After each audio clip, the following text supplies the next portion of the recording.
Assalamualaikum warahmatullahi wabarakatuh. Semua yang kita terima saat ini merupakan pemberian dari Allah, termasuk ujian dan nikmat. Namun, kita sering tidak adil terhadap dua pemberian dari Allah ini.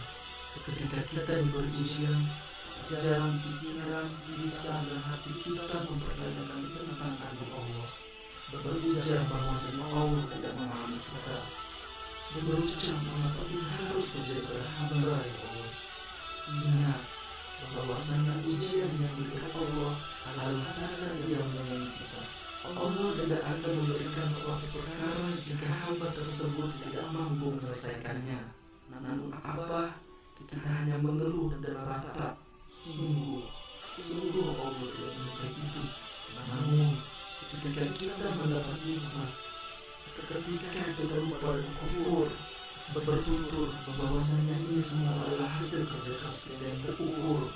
Sampai di situ, karena kita lupa diri tak teratur, dan akhirnya Allah meninggalkan kita dalam keadaan tersungkur dan hancur. Alhamdulillah, alhamdulillah. Dan mari kita simak kajian dari Ustaz Ahmad.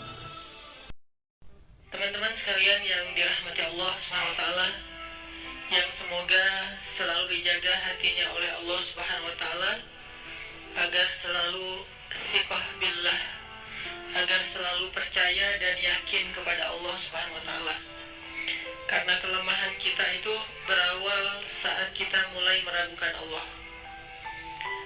Dalam segala dinamika hidup, kita selalu butuh Allah.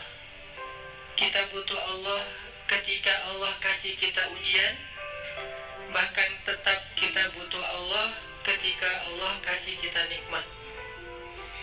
Kalau kita butuh Allah saat diuji, agar kesabaran kita terjaga. Karena orang yang tidak ditemani atau dibersamai oleh Allah Subhanahu wa Ta'ala ketika dia sedang diuji, maka dia akan mudah untuk berkeluh kesah, bahkan berputus asa. Kebersamaan Allah kepada dia saat dia diuji itu adalah Allah Subhanahu wa Ta'ala menghibur hatinya.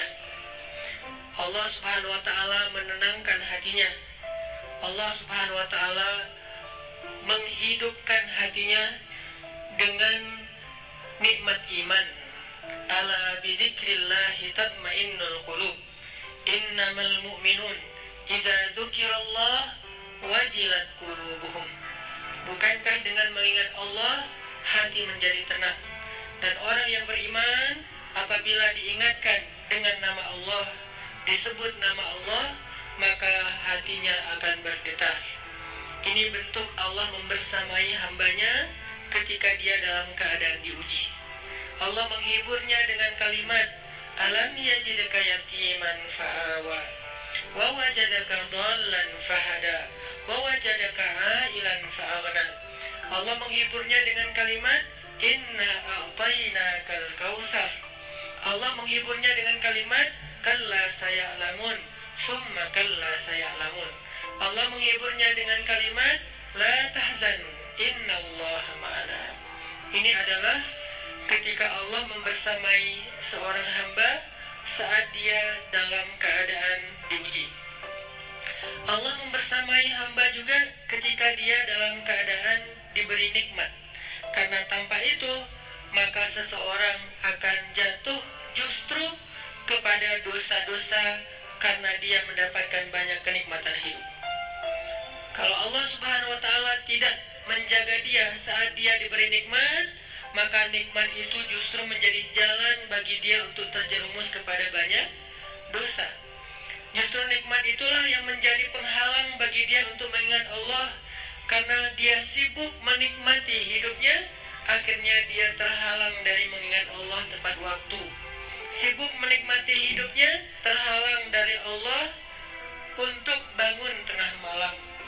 Karena dia tidurnya larut. Kenapa tidur larut? Karena terlalu banyak yang harus dia nikmati sebelum tidur. Dia bisa makan-makan, dia bisa jalan-jalan, dia bisa ngopi, dia bisa ketemu teman, dia bisa belanja. Bahkan dia nunggu midnight sale untuk bisa menghabiskan nikmat yang Allah kasih kepada dia, sehingga akhirnya tidurnya terlalu larut, lalu dia tidak bisa bangun untuk menghadap Allah, curhat kepada Allah. Hal yang selama ini dia lakukan justru ketika dia diuji oleh Allah.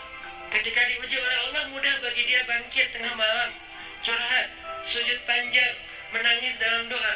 Ketika Allah kasih nikmat, curhatnya hilang, malamnya lelap, sampai bahkan subuhnya juga kelewat. Ini kalau Allah nggak membersamai seorang hamba ketika dia diberi nikmat.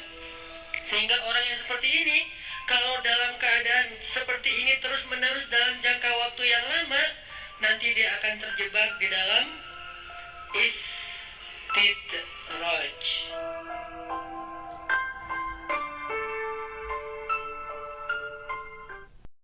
Itulah kajian dari Ustaz Ahmad Ataki yang telah kita dengarkan.